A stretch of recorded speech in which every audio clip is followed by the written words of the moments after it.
Bueno, ok. En la clase de hoy vamos a empezar lo que son las redes neuronales, pero vamos a ver el primer elemento que se denomina perceptrón. A partir del perceptrón nace lo que son las redes neuronales, las que hoy en día tenemos en casi todos los proyectos de inteligencia artificial, que es el elemento más utilizado, ya que gracias al Machine Learning tiene la capacidad de autoaprendizaje, y ese autoaprendizaje es lo que nos lleva actualmente a un montón de avances que se está teniendo en la inteligencia artificial. ¿Ok? Entonces, con Frank Rosenbrandt es el que se crea toda esta tecnología. Bueno, Rosenbrandt lo que hace es básicamente define un perceptrón, que es como una sola neurona que tiene el cerebro, y a partir de ahí empieza a hacer algunos proyectos.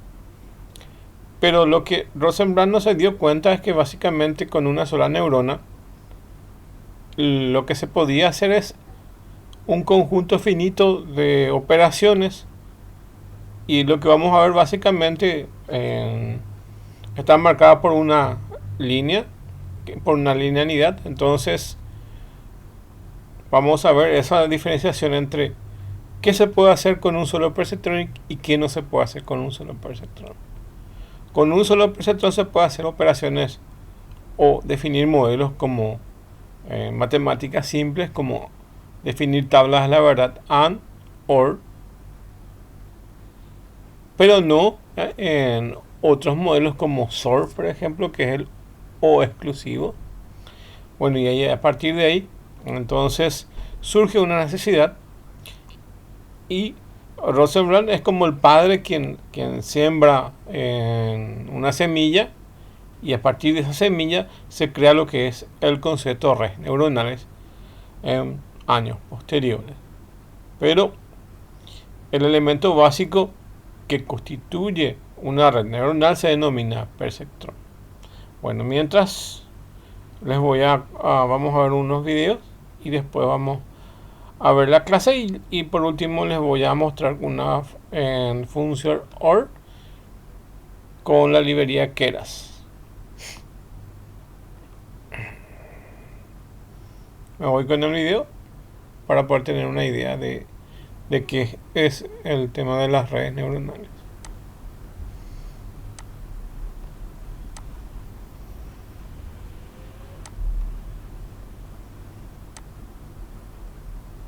Serie de videos explicando una metodología, un modelo, un algoritmo que se conoce como el perceptrón. El perceptrón fue creado en el año 57 en el laboratorio de Cornell por Frank Rosenblatt. Frank Rosenblatt fue un estudiante de sociología y psicología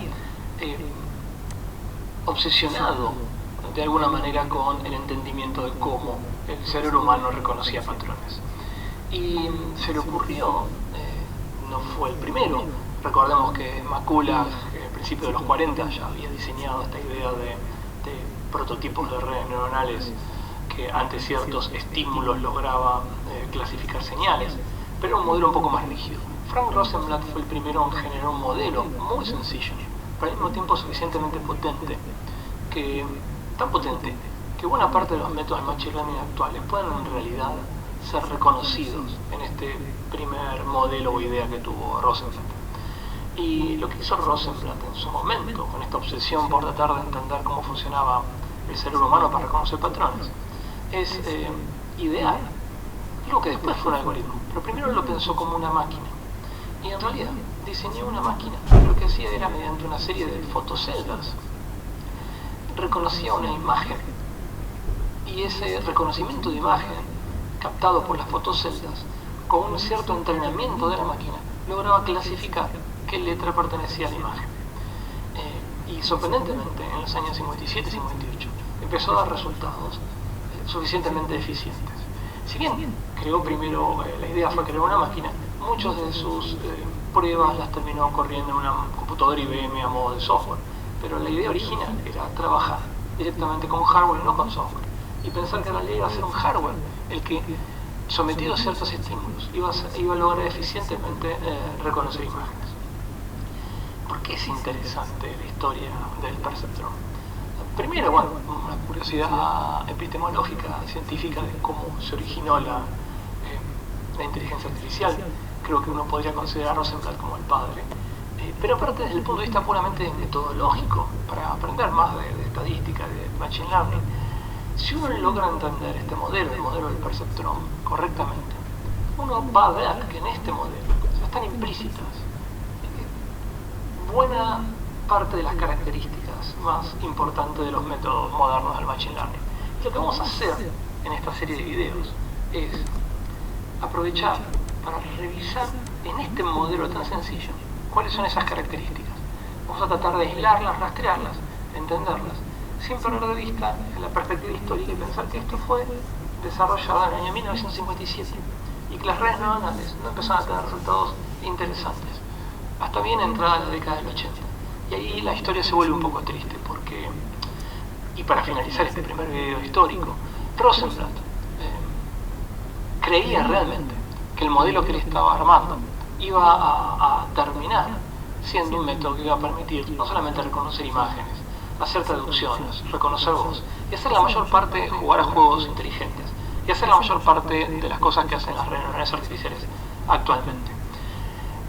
Quizá por mala suerte, por estas cuestiones que tiene el destino, algunas de las limitaciones muy básicas de la red neuronal que planteó él, que era el perceptrón,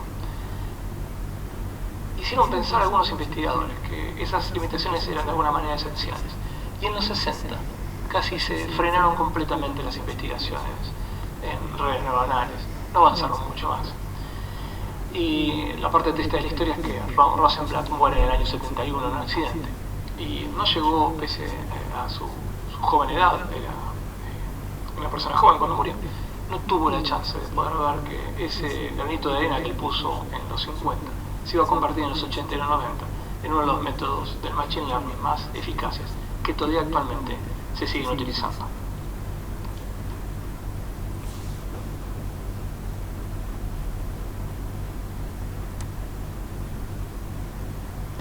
Actron, rápida acción es tu solución.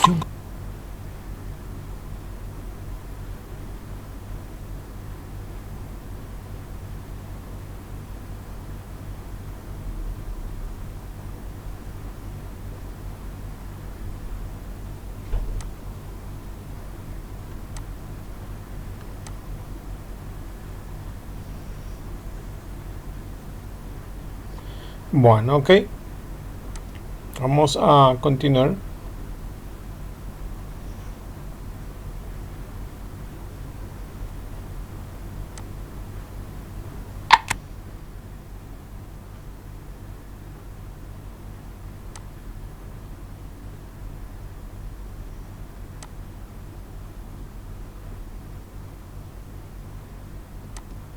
Con efecto antiinflamatorio, tenés dolor corporal, tenés Actron. Veamos ahora la definición formal del clasificador del perceptrón. Entonces, supongamos que tenemos features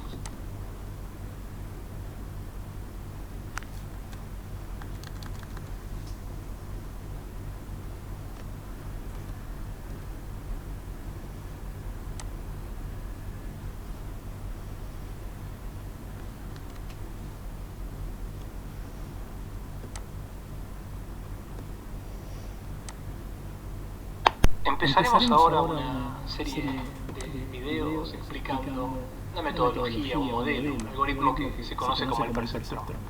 El perceptrón fue creado en el año 57 en el laboratorio de Cornell por Frank Rosenblatt. Frank Rosenblatt fue un estudiante de sociología y psicología obsesionado de alguna manera con el entendimiento de cómo el cerebro humano reconocía patrones. Y se le ocurrió. In this video, we'll be talking about machine learning.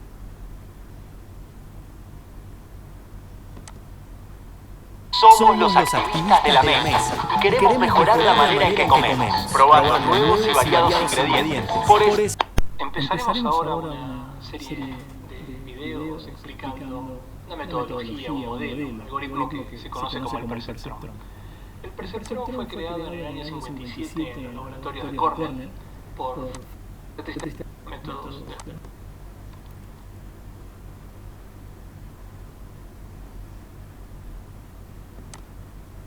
Comencemos entonces el estudio del perceptrón dando una mirada intuitiva al problema.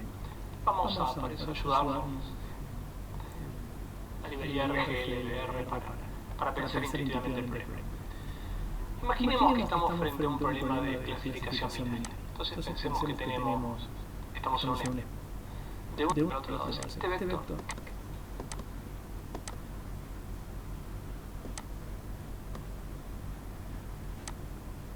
Veamos ahora la definición formal del clasificador del perceptrón.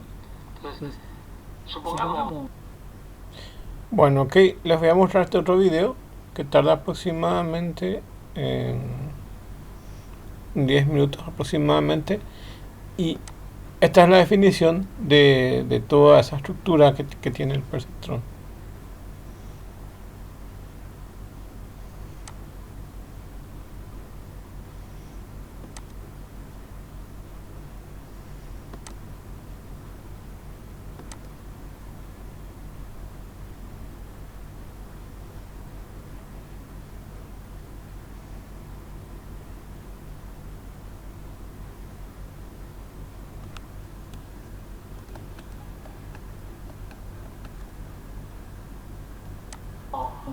Que tenemos features, estas son nuestras covariables que pertenecen al espacio RP, tenemos P de estos features, y al vector X siempre lo vamos a notar como una X bold, como una X negrita, y siempre que veamos un bold va a querer decir que es un vector. Lo mismo va a pasar, por ejemplo, con el vector W de pesos, el coeficiente. Y lo que queremos hacer con este modelo es clasificar a unos labels Y que pueden tomar los valores menos 1 o 1. Recordemos siempre que es un modelo para un clasificador binario, donde tenemos dos clases, la clase más 1 y la clase menos 1. Y la etiqueta que queremos clasificar es la variable Y. El modelo lo que plantea es que vamos a clasificar a las observaciones en la clase más 1 cada vez que, cuando hagamos el producto interno entre un cierto vector W que tenemos que descubrir, nuestro vector de features X, y le sumemos B, ese valor es mayor que 0. Que, dicho de otra manera, quiere decir, si estoy de un lado del hiperplano que define este vector W. El hiperplano separado va a quedar definido, y queda definido en general, como todos los puntos del espacio que satisfacen que el producto interno del vector W y cualquier vector de este espacio, cualquier punto, es igual a 0. Todos los puntos que satisfacen esta condición. Hey, muy buenas. No me conoces y seguramente dirás, ya me van a decir lo típico de te voy a enseñar algo, puedes enseñar mucho, pero ¿sabes qué? No se trata absolutamente de mí. Pertenecen a este hiperplano. Y lo que el modelo plantea es que aquellos puntos que estén de un lado del hiperplano, y eso quiere decir que la combinación lineal más una constante, que se le llama OPS, sea positiva, van a pertenecer a una clase, en este caso la clase más 1, y todos los que satisfagan los casos contrarios, que sean menores o iguales que a 0, van a pertenecer a otra clase. Si lo pensamos un segundo, uno podría pensar que en realidad tenemos tres regiones. Tenemos una región donde esta Q entrada estrictamente mayor que 0, otra región donde en este caso los verdes aparentemente, donde esta cuenta da estrictamente menor que 0, y el hiperplano en sí mismo, que es donde esta cuenta da exactamente igual a 0. Pero si pensamos un segundito y pensamos que mecanismos generadores continuo, como se generan estos puntos, es de esperar que la cantidad de puntos que caigan directamente en el hiperplano sea igual a 0. Así que en el fondo no va a interesar mucho donde pongamos el igual en esta definición. Bien, entonces por un lado tenemos nuestras covariables X, que son los features que vamos a observar. Tenemos los labels observados, reales, que son los que vamos a querer igualar. Y nuestro función clasificadora, que lo que hace es recibir, que depende obviamente de W, que es el hiperplano separador, y lo que va a hacer este clasificador es recibir un X cualquiera es recibir un X cualquiera, hacer esta cuenta lineal, muy sencilla, quedarnos con el signo de esta cuenta, quedarnos con el signo de esta función partida no es otra cosa que esta función partida no es otra cosa función signo de X definir la transpuesto función signo de X de W transpuesto por X más B, de W transpuesto por X más si B, el signo es dado que si el signo más 1 si es positivo, más es 1 clasificado positivo, como más 1, es clasificado como y más si 1, el signo es negativo es clasificado como menos 1, y eso es básicamente la función signo. y eso es básicamente la función signo. Podemos ver que el modelo realmente es un modelo muy sencillo. realmente es un modelo muy sencillo. Sin embargo, así planteado, no es demasiado conveniente porque nos queda modelos a veces de redes neuronales separados. Este offset o bias se llama y estrictamente los vectores de coeficientes que multiplican las X. Lo que es usual es unificar y hacer que esta constante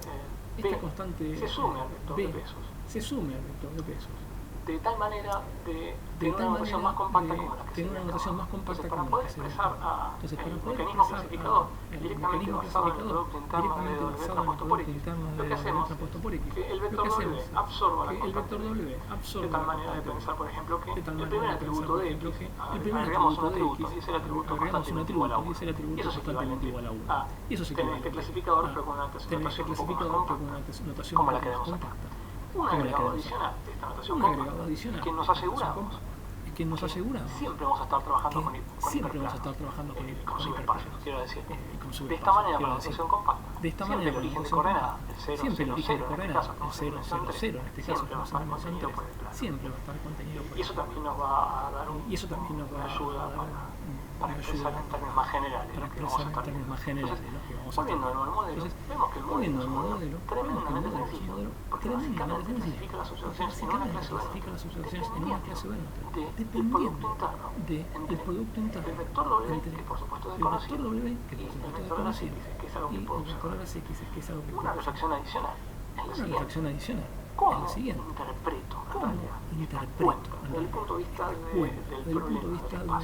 problema? Tenemos que recordar, en el fondo, que el producto interno es, por supuesto que el producto interno este vector de vuelve a escalar, porque básicamente es la suma producto de todos los elementos de W por todos los elementos de X, o sea, es W1 por X1 más W por 2 por X2, así hasta WP por XP, toda esa suma, y devuelve ese algo que iba en R. Y devuelve esa fondo, y esto es muy importante entender. Este vector. ¿Quieres aprender a optimizar energéticamente un edificio como conjunto? Tenemos la formación que necesitas. El máster internacional en cálculo y modelado BIM de instalaciones. Que define a este plano. Tiene una interpretación del punto de vista del machine learning, de la estadística, muy importante. Porque en el fondo, si nosotros imaginemos por algún motivo que estamos trabajando con este modelo, logramos descubrir quién es el W, un W que realmente separa las clases, cómo se ven estas clases. Este W no solamente define este hiperplano que separa las clases. Este W no casualmente se mueve en una dirección. En una dirección que me permite recorrer el espacio de las observaciones de a la otra clase. Dicho de otra manera, más allá de cuál sea el sentido de este vector, porque el hiperplano que define, pensemos ahora en términos del sentido. Si yo me muevo en la dirección que este vector indica, me muevo gradualmente de zonas donde las observaciones más verdes o verdes con más probabilidad, a zonas donde las observaciones deberían ser rojas con mayor probabilidad. Entonces, el modelo del perceptrón, no solamente es una regla de clasificación de pertenencia a una clase y a otra, si estás de un lado del hiperplano del otro lado del hiperplano.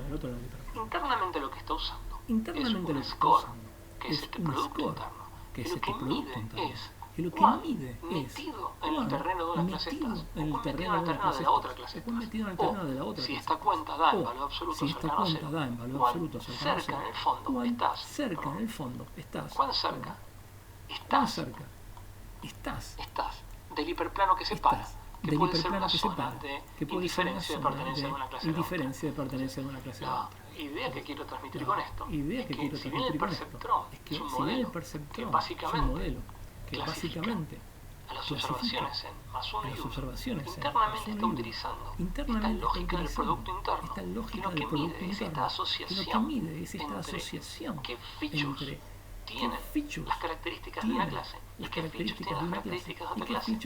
Y esa medida lineal de asociación, esta idea de pensar que el espacio en una dirección es de una clase y el espacio en otra dirección es de otra clase, queda matemáticamente muy modelado con esta operación del producto interno, que más adelante en otros modelos vamos a ver que se repite y es muy importante. ¿Sabías que podías ganar dinero respondiendo encuestas online? Te presentamos queopinas.com, la comunidad online donde nos interesa tanto. Bueno, hasta acá entonces los videos y vamos a empezar a ver el tema así de una forma mucho más sencilla de su explicación, ¿ok?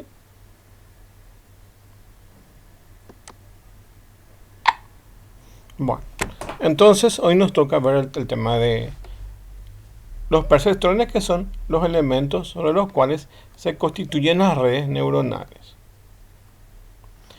Bueno, el padre de esta teoría y de todo el proyecto hasta el algoritmo es el señor Rosenblatt. Entonces fue presentado en 1958 por el señor Rosenblatt en su proyecto Probabilistic Model for Information Storage and Organization in the Brain.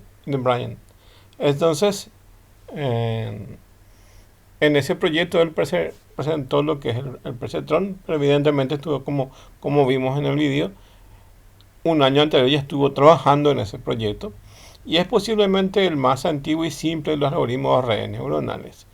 A partir de esas bases que este señor dejó, también se construyeron otros modelos. Entonces fue evolucionando esto hasta que se construyeron diferentes modelos de redes neuronales y son hoy en día los que más se utilizan.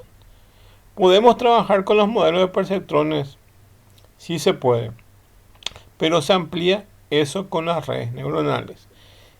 Y la única diferencia entre un perceptrón y las redes neuronales es que un perceptrón es un elemento y para hacer una red neuronal se combinan diferentes elementos, o sea, se combinan diferentes perceptrones para hacer las redes neuronales.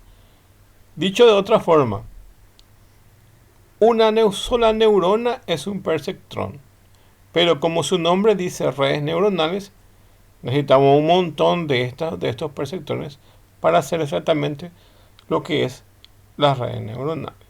Bueno, entonces es uno de los algoritmos más simples que se utiliza dentro del proceso de las redes neuronales. Y como pueden darse cuenta, esto causó furor en su época, en 1958, y pensaron que esto iba a ser el futuro de las redes neuronales y exactamente de la inteligencia artificial. Pero poco a poco esta super idea se vino abajo porque, como vamos a ver en el video, básicamente he mostrado unas líneas un poco complicado la explicación, pero a ver, en realidad lo que podemos decir es que básicamente con el modelo de perceptrón solamente se pueden hacer ciertas operaciones básicas, pero a partir de ahí, entonces con las redes neuronales hacemos las que son realmente complejas. Entonces, como dice acá este documento, es por sí es responsable de la popularidad y utilidad de las redes neuronales en la actualidad. Bueno, este es el modelo que básicamente tenemos. Esto es básicamente en un plano X, y acá tenemos estos elementos que son estos círculos y este otro elemento que es una estrella. Fíjense, tenemos las operaciones básicas de tabla la verdad, que puede ser AND, OR y SOR. Bueno, ok. Lo que tenemos que tener en cuenta que para aplicar un perceptrón estos elementos tienen que ser diferenciables y tienen un corte acá en este plano, y básicamente pueden darse cuenta que aquí tenemos, por un lado tenemos estos círculos y por el otro lado tenemos esta estrella. Entonces son separables estos elementos, son separables. También pasa con esta OR, que son elementos separables. ¿Se dan cuenta? Por un lado la línea tenemos estos elementos y por el otro lado tenemos esto. A esto me refiero por separable. A estos elementos están en esta parte de la línea y en esta otra están aquí, ¿ok? Entonces aquí tenemos en esta dirección sus elementos y aquí también. Bueno, pero a ver qué pasa con la SOR, que es el O exclusivo. Este es O y este es O exclusivo. Básicamente aquí se mezclan esas informaciones y no existe una clara separación de esos elementos. Entonces, en el mismo plano o en la misma línea pueden estar estas estrellas y estos círculos. Entonces, de este otro lado también puede estar esta estrella y estos otros círculos. Entonces, no existe una separación. Entonces, al no existir esta separación, entonces el modelo del perceptrón no puede ser aplicado. Dicho de otra forma, solamente el modelo del perceptrón se puede utilizar para operaciones básicas. ¿Y qué pasa entonces de las complejas? ¿No se pueden realizar? Hoy en día sí se pueden hallar ese tipo de cálculo, y que lo vamos a ver como elemento final de la clase. Pero eso ya se logra con las redes neuronales, que es una combinación de perceptrones. Bueno, entonces un solo elemento solo nos permite hacer operaciones básicas, que son esta de AND, OR, y cuando tenemos OR ya tenemos que usar redes neuronales. Bueno, entonces aquí el perceptrón, luego de 1969, que es básicamente la idea, se plantea en 1958, 1957, y básicamente en 1959 ya ocurre el invierno de la inteligencia artificial sobre la comunidad de aprendizaje automático, en casi donde se congela las redes neuronales para siempre, y Miskry y Peppers publicaron los perceptrones, que es una introducción a la geometría computacional, en su libro, que efectivamente estancó la investigación de las redes neuronales durante casi una década. Bueno, básicamente pasaron muchos años, entre 1960, 70, 80, básicamente el tema de la robótica, como les dije en la clase pasada, el tema de la robótica y el tema de la inteligencia artificial casi murió. Básicamente eran simplemente algunos proyectos, pero sin mucha relevancia. Entonces por eso viene el ocaso, o como dice acá, el invierno de las redes neuronales. Entonces sí hubieron proyectos, pero no se llegó a un avance como hoy en día tenemos. Hoy en día, en la década que tenemos ahora, tenemos una explosión de aplicaciones de inteligencia artificial gracias a estas redes neuronales. Bueno, entonces en ese libro, que efectivamente se estancó la investigación de las redes neuronales durante casi una década o más, existen muchas controversias con respecto al libro de Olazarán, que es 1996, pero los autores demostraron con éxito que un perceptrón de una sola capa, que es una sola neurona, no puede separar puntos de datos no lineales, ¿ok?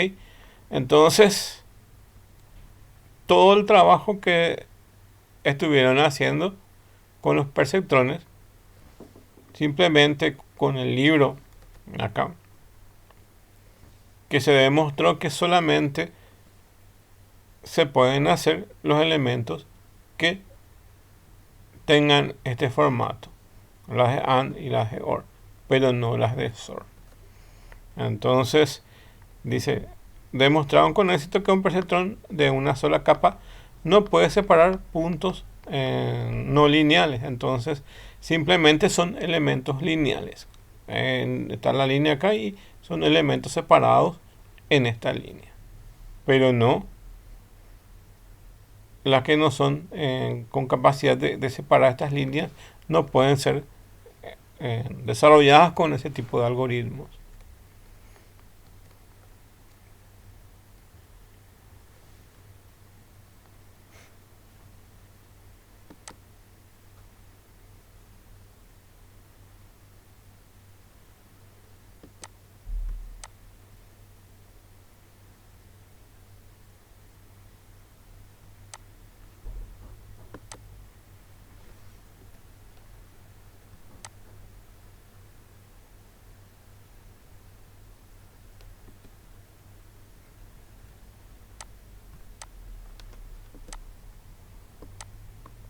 Bueno, entonces, dado que la mayoría de los conjuntos de datos del mundo real son naturalmente separables de forma no lineal, ¿verdad? Ese es el problema, que la mayoría de las cosas que tenemos son naturalmente separables de forma no lineal, entonces son bastante complejas. Entonces, parecería ser que el perceptrón junto con el resto de la investigación de redes neuronales podría llegar a un fin prematuro. Entonces, son mucho más complejos los elementos que tenemos en la vida real que simplemente algunas aplicaciones básicas.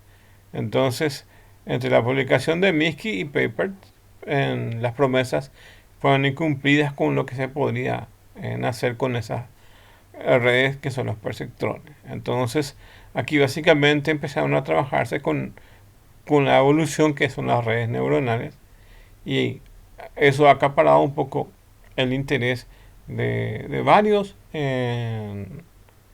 estudiosos en el tema para poder llegar a eliminar un poco todo ese proceso y avance. Entonces, desde básicamente lo que se ha presentado hasta sus avances en las redes neuronales.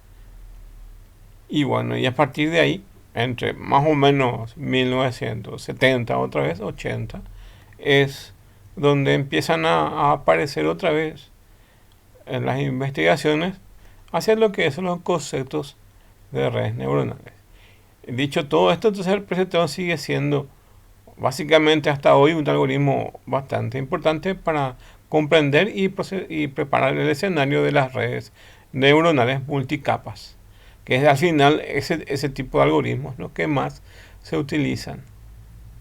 Bueno, y vamos a ver esta sección entonces revisando esa arquitectura del perceptrón para poder entender, y vamos a continuar en otras clases ya con las redes neuronales. Hoy específicamente la intención es enfocarnos en un solo elemento de estas redes neuronales que se denominan perceptrón. Y finalmente vamos a ver un ejemplo en Python para poder entender eso. Bueno, como dijimos, las que se pueden realizar son las operaciones básicas como AND OR y la XOR NO. Entonces, antes de estudiar el propio perceptrón, analicemos primero las operaciones bit a bit que incluyen AND, OR y XOR.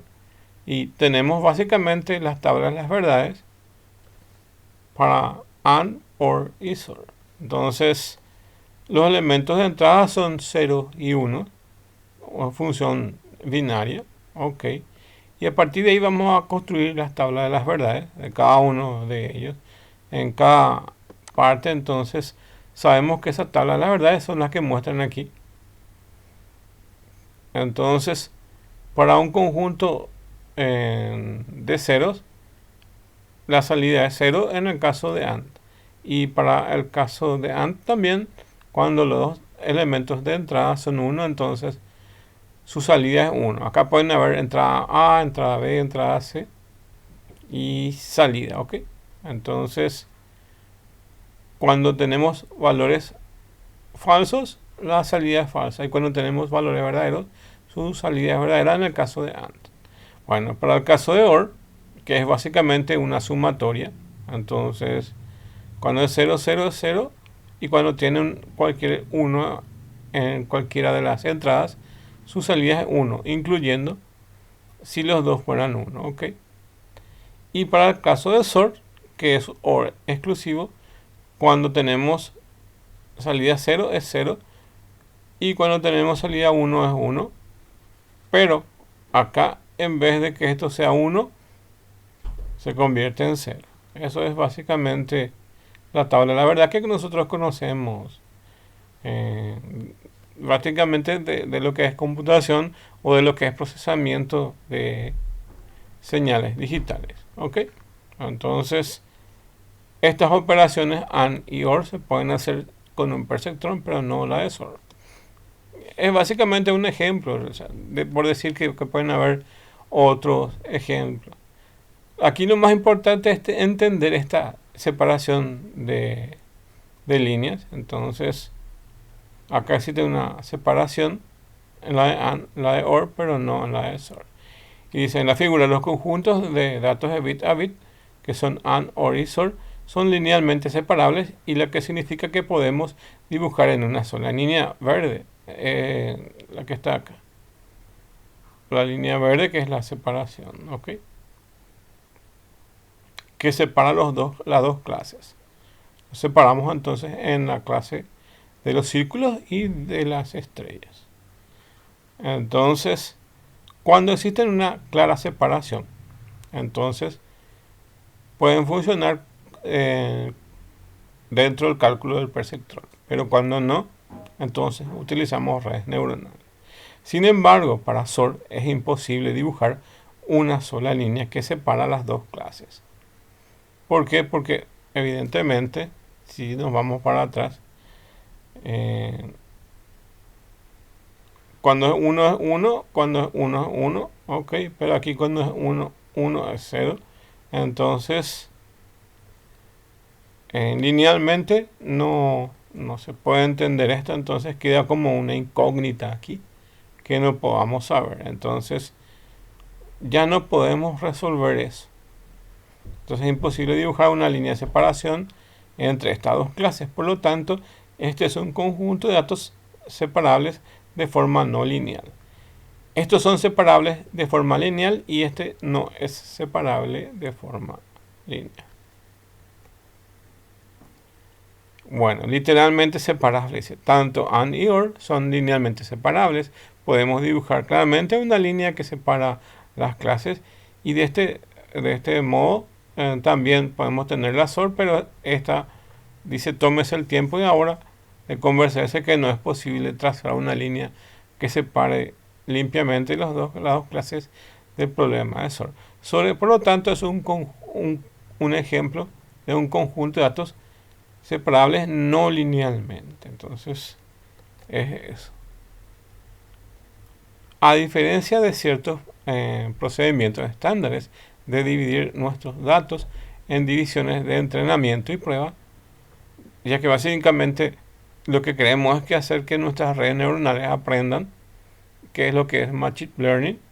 Entonces vamos a pasar esos datos tanto de las entradas como de las salidas. A los datos de la entrada generalmente se lo conoce como entrada, y a los datos de la salida se pueden llamar salidas o objetivos. Entonces tengo mis datos y tengo mis objetivos al cual quiero llegar. Entonces, en este caso son operaciones básicas, que son operaciones binarias entre 0 y 1. Y bueno, hay una etapa de entrenamiento y otra de prueba, ¿ok?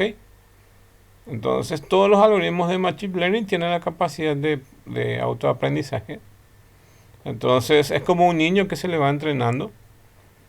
Y un niño se le entrena básicamente desde su nacimiento hasta una edad promedio, entonces hasta que ingrese a la educación formal, ¿ok? Entonces tiene ese proceso de ir aprendiendo. Bueno, el objetivo es, por lo tanto, determinar que exista un algoritmo capaz de que pueda producir ese aprendizaje y que pueda aprender patrones de datos. Como veremos, los algoritmos de perceptrón pueden clasificar correctamente las funciones de AND y OR, pero no la de SOR, que es lo que ya estuvimos comentando, ¿ok? Bueno, el gran aporte del señor Rosenblatt en 1958 fue la definición del concepto de perceptrón, que es un sistema de aprendizaje utilizado en los ejemplos de etiquetado, es decir, aprendizaje supervisado, de vectores característicos o de intensidades de píxeles sin procesar, asignando estas entradas y sus etiquetas a cada clase de salida correspondiente. Una de las formas más fáciles de poder hacer aprendizaje es mediante los algoritmos de etiquetado, que lo denominan supervisado. Y este algoritmo es bastante simple de entender, en el sentido de que, por ejemplo, ustedes quieren clasificar animales: perros, gatos y gorilas. Ok, entonces a cada foto de perro, entonces ahí debajo van a registrar una etiqueta que lo identifica como perro. La misma cosa a cada foto de gorila, entonces va a tener una etiqueta que lo va a identificar. Y a cada foto de gato, entonces va a ser lo mismo. Este tipo de algoritmo es bastante óptimo y bastante fácil de poder hacer. Bueno, y eso está dentro del grupo de aprendizaje supervisado, ¿ok? Y por lo que yo estuve probando, funcionan súper bien. Pero existen otros tipos de algoritmos que también se llaman no supervisados. Pero aquí vamos a concentrarnos antes de tomar cuáles son supervisados y cuáles no, simplemente a concentrarnos que el perceptrón es un tipo de algoritmo supervisado. Y los algoritmos supervisados se le pone una etiqueta. Entonces, a cada cosa que ustedes le van a colocar, le agregan una etiqueta. En el caso de la función AND, ¿ok? En el caso de la función AND, estos son sus datos de entrada y sus datos de salida pueden ser su etiqueta, ¿ok? Lo que identifica a cada operación, entonces 0, 0, y la etiqueta sería 0, que es el objetivo al cual queremos llegar. La misma cosa con estas de OR. Pero con esta de SOR, evidentemente no podemos aplicar el perceptrón. Y ya vamos a requerir una red neuronal.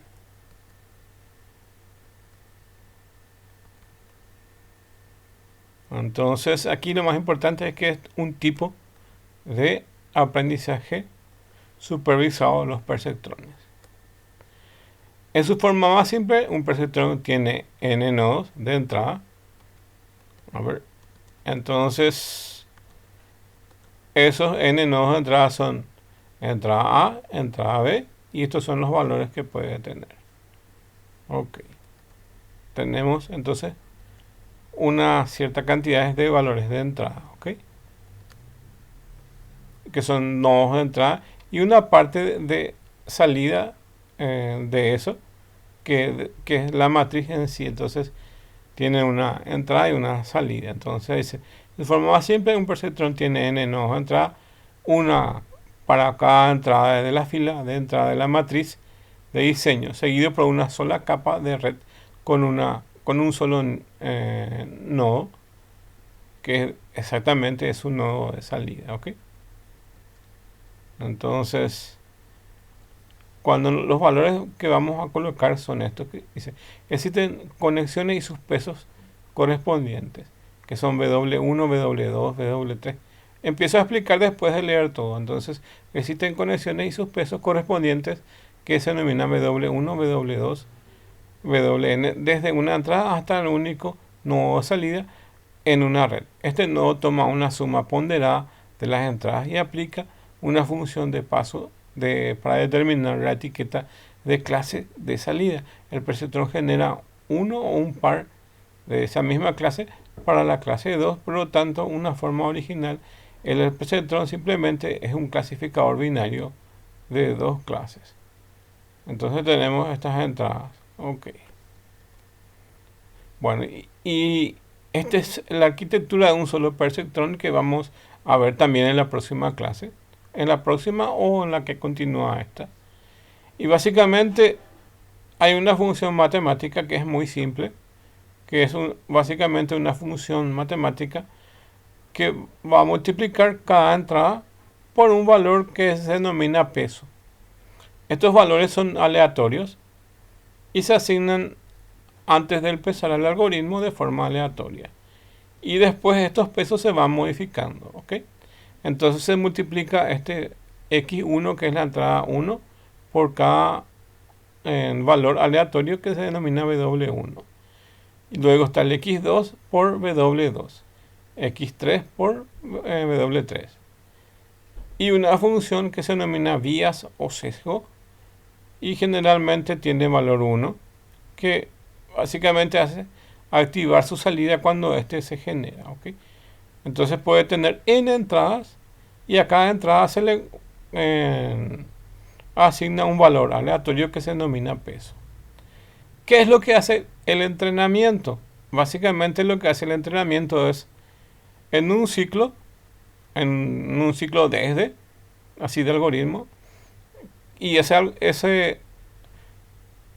ciclo desde se lo denomina épocas, así se lo denomina.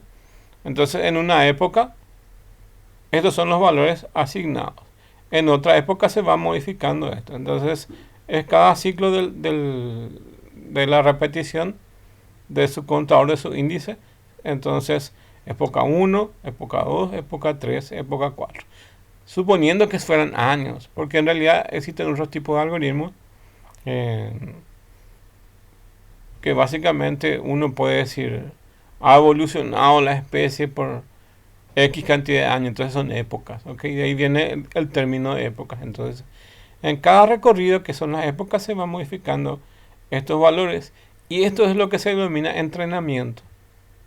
Entonces van a decir que pueden pensar que entrenar es básicamente como piensan los humanos. No, básicamente simplemente una forma matemática bastante simple de agregar pesos, y estos pesos son los que se van modificando cuando el algoritmo va entrenando. Entonces pueden imaginar que existe un patrón, que en este caso puede ser una foto de un perro, y básicamente lo que tenemos que hacer es tratar de que estos valores W básicamente tengan una de las características de esa foto, y ese es nuestro modelo. Entonces cuando más se acerca a esos valores, entonces genera una salida, ¿ok? Genera una salida, y esa salida básicamente nos dice, en este caso del perceptrón, básicamente es una función binaria, como pueden ver acá. Este es un valor 0 y un valor 1. Esta es la función más fácil. Acá dentro de esta función que se llama step function, que es en este caso una función que solamente nos permite tener valores altos y bajos. Dentro de esta función pueden haber otras funciones matemáticas mucho más complejas, pero la más fácil es esta de salida 0 y 1, ¿ok? Y exactamente eso es lo que se puede hacer con un perceptrón, hacer salidas y entradas bastante sencillas. En este caso es solamente la generación de ceros y unos como AND, OR, ¿ok? Bueno, y lo que pasa es que se genera una sumatoria, como ven acá, y se suma cada multiplicación de x1 por w1 más x2 por w2 más x3 por w3 más 1 por wn, ok. Y toda esa combinación de esa sumatoria es una función, y esa función que está acá puede dar en su salida valores posibles, en este caso binarios, de ceros y 1. Entonces a esta función se le llama función de activación, y todo tema de lo que tenga que ver con redes neuronales, o todo lo que tenga que ver con redes de perceptrones, o todo lo que tenga que ver con perceptrones, entonces tiene una función de activación, y esta función es una función de activación que activa con un valor de salida 0. Entonces la salida puede ser un valor 0 o 1. Entonces aquí puede salir un valor 0 o un valor 1. O sale este o sale este. Pero no los dos al mismo tiempo. Porque si no, tendríamos el problema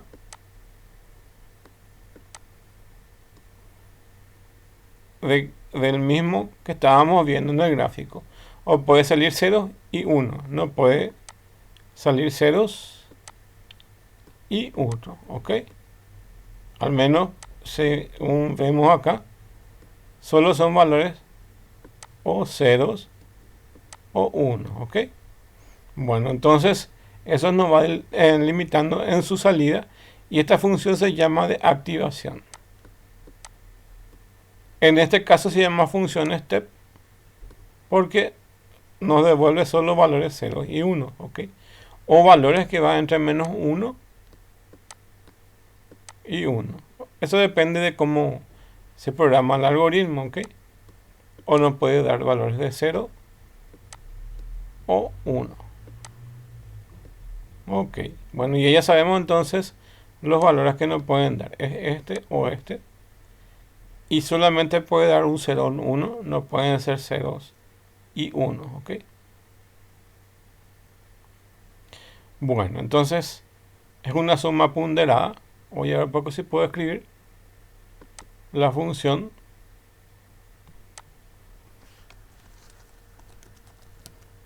Es una función que tiene más o menos este formato, que es W1 por X1, o lo hago así, X1 por W1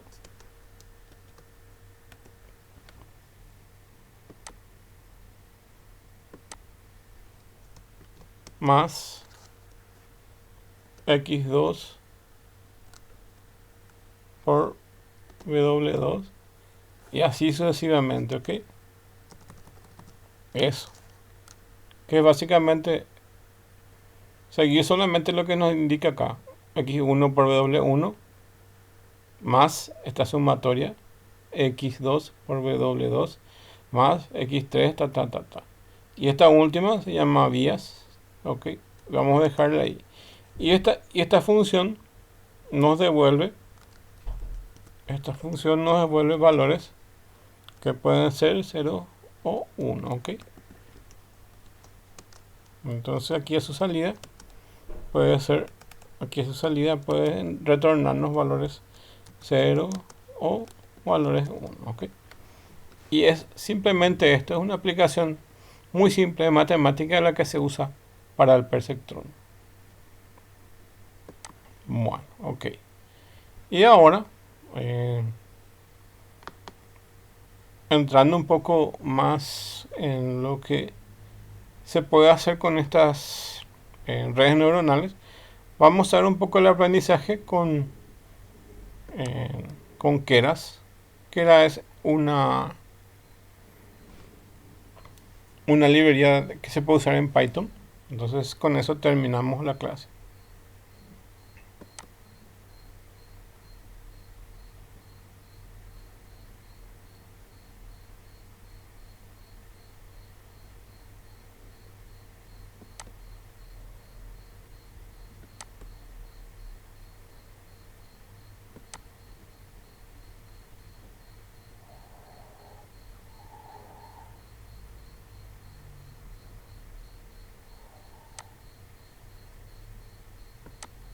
Bueno, aquí tienen el Google Collaboratory o Google Colab, ok.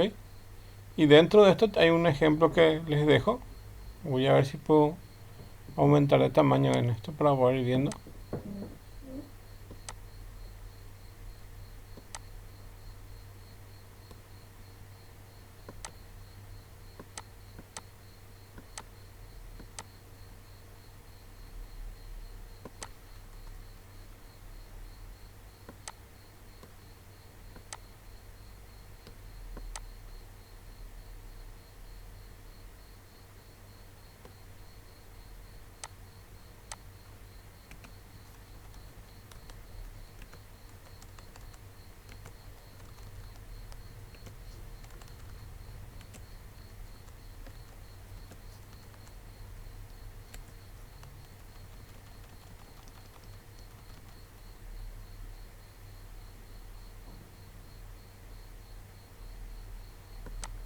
Bueno, ok.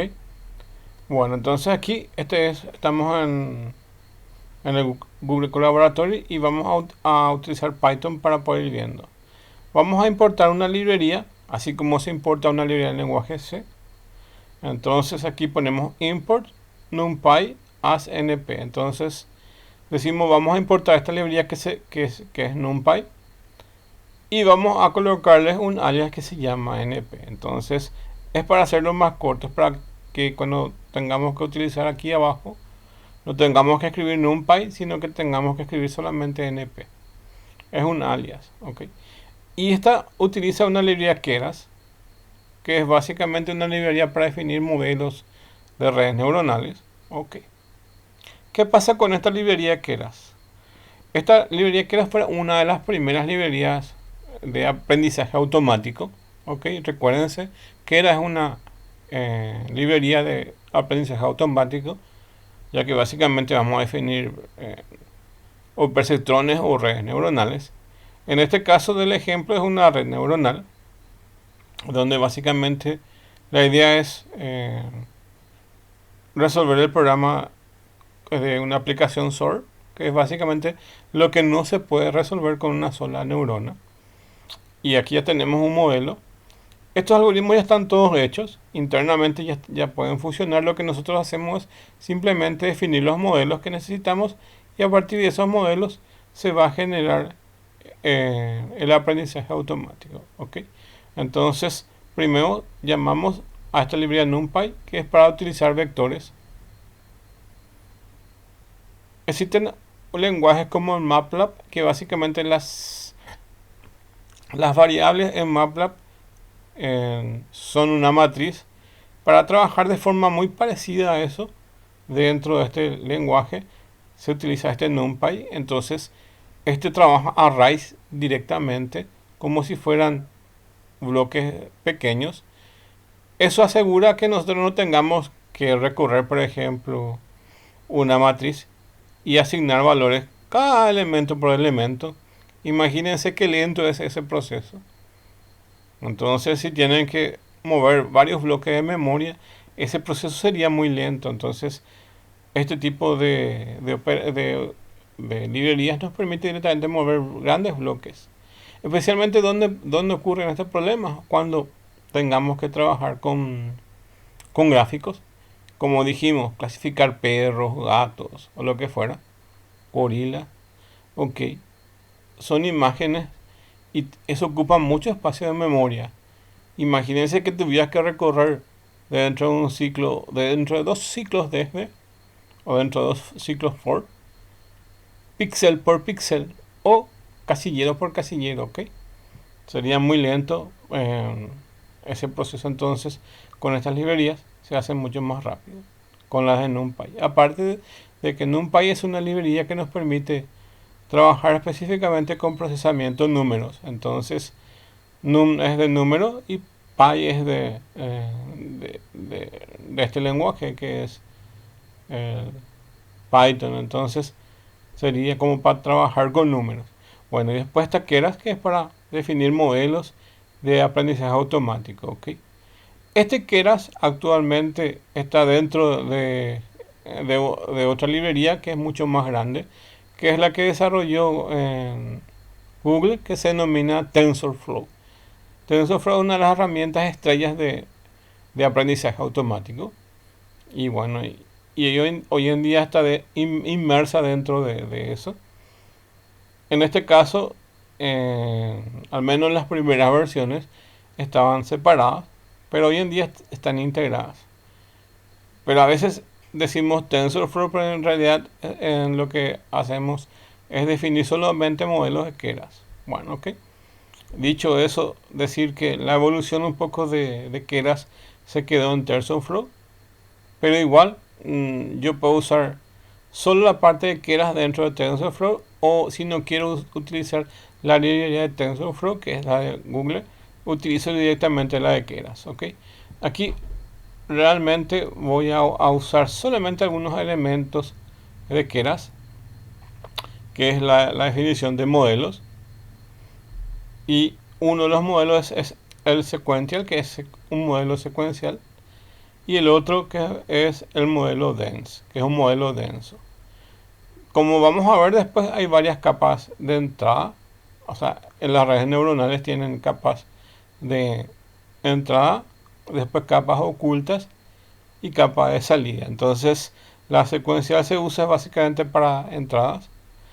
La dense, que es una red de capa conectada, se usa en la capa oculta, que vamos a ver en otra clase cómo se define esto. Bueno, y aquí entonces solamente vamos a utilizar el sequential y el dense, el que es dense. Y luego vamos a cargar los datos de entrada, que en este caso son valores binarios, que es para nuestro sort, 0, 0, 0, 1, 1, 0 y 1, 1, ¿ok? Y luego vamos a obtener el target data, que es básicamente la salida que nosotros vamos a esperar, que cuando es 0, 0 va a ser un valor 0, cuando es 0, 1 va a ser un valor 1, cuando es 1, 0 va a ser el valor de 1 su salida, y cuando es 1, 1 va a ser 0, ¿ok? Eso está colocado en la tabla, la verdad que estábamos viendo en el gráfico. Y bueno, esto es para el OR. Entonces aquí ya tenemos nuestro modelo de entrada y nuestro modelo de salida. Luego vamos a definir el modelo, que va a ser secuencial para las entradas, y aquí vamos a tener que llamar a este training data, donde están esos datos de entrada.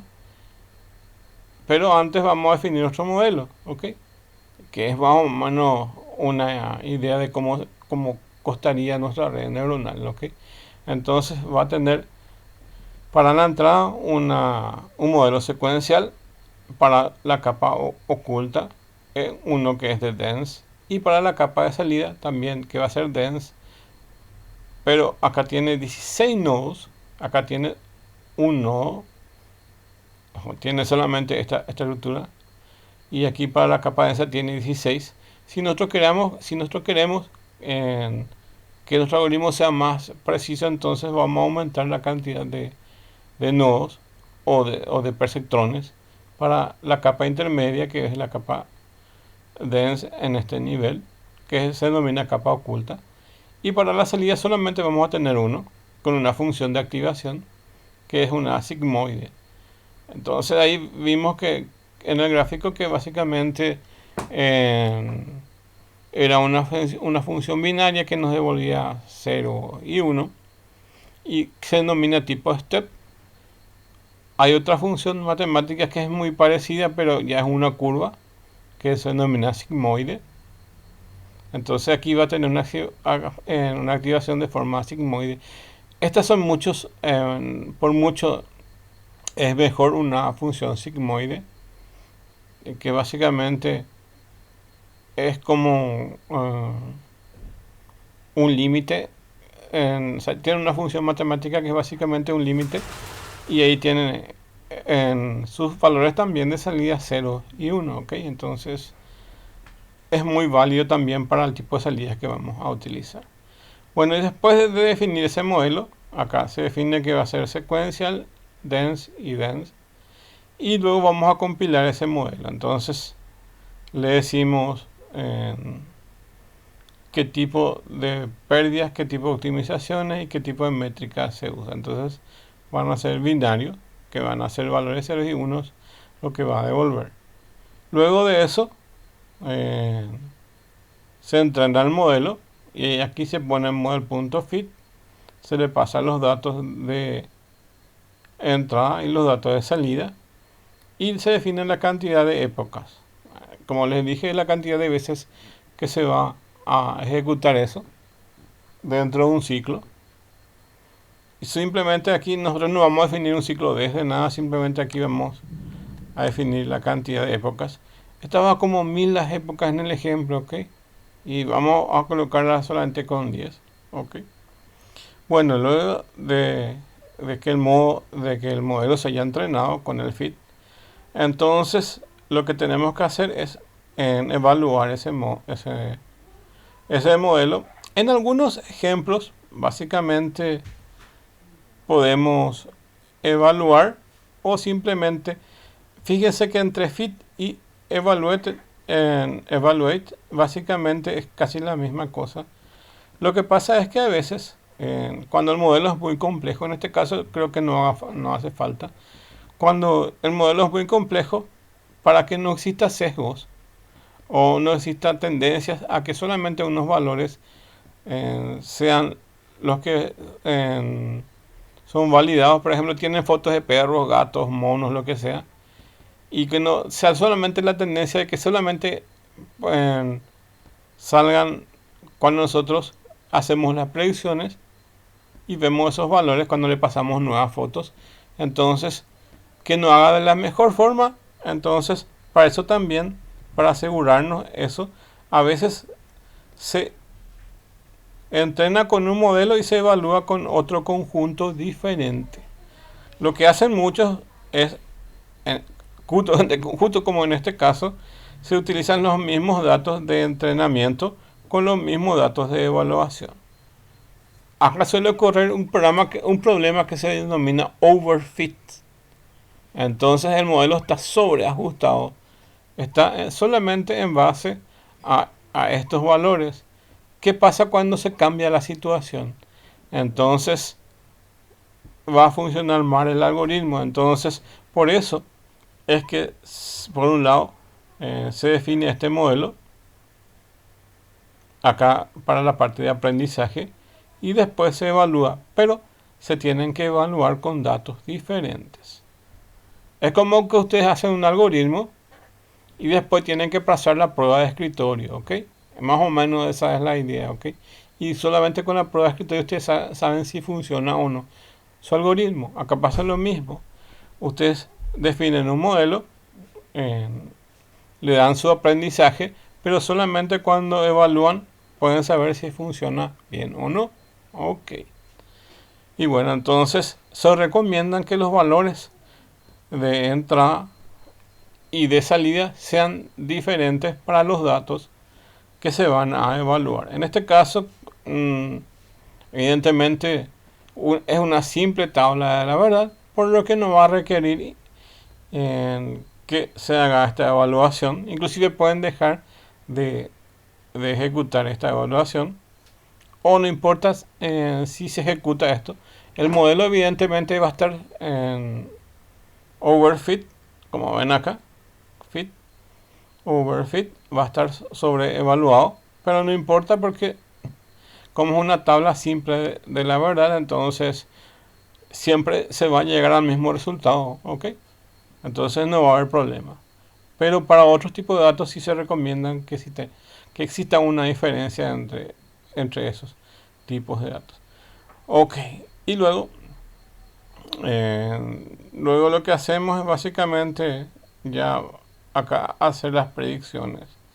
Y aquí básicamente le cargamos los valores de entre 0 y 1 y nos va a devolver la función directamente de la tabla de la verdad, como es esta de SOR. Y eso es todo lo que se hace acá en la definición del modelo Keras. Aquí lo más importante es definir qué tipo de modelos se necesita. Luego de definir ese modelo, compilar y colocarle el autoaprendizaje. Y por último, si todo el proceso está bien, entonces nos va a devolver correcta la predicción de ese modelo. Bueno, y hasta acá la clase entonces, y nos vemos la próxima, ¿ok? Es tratar de entender un poco cómo funciona esto. Y básicamente aquí tienen, si quieren leer, tienen más información aquí dentro del enlace de este, que básicamente acá tienen. Solo les voy a mostrar a ver si es que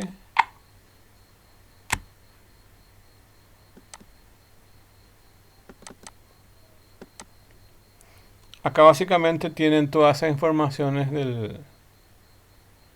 del modelo, ¿ok? Acá tiene informaciones de TensorFlow y redes neuronales que pueden revisar. Acá está Keras y demás hierba, entonces tienen información adicional, ¿ok? Y acá ven por ejemplo, cómo es una red neuronal simple, que es exactamente un perceptrón y es la salida de neurona. Entonces aquí tienen esas definiciones y cuáles son funciones lineales, no lineales. Estuvimos viendo, ¿ok? Cuando es una función de activación. Tienen más información si quieren. Y tienen algunos ejemplos también aquí para verlo, para ejecutarlos con Python, ¿ok? Entonces, les dejo este material también para que les puedan servir, ¿ok? Inclusive ya hay ejemplos bastante interesantes como este tema de reconocimiento de números, ¿ok? Bueno, ok. Nos vemos entonces.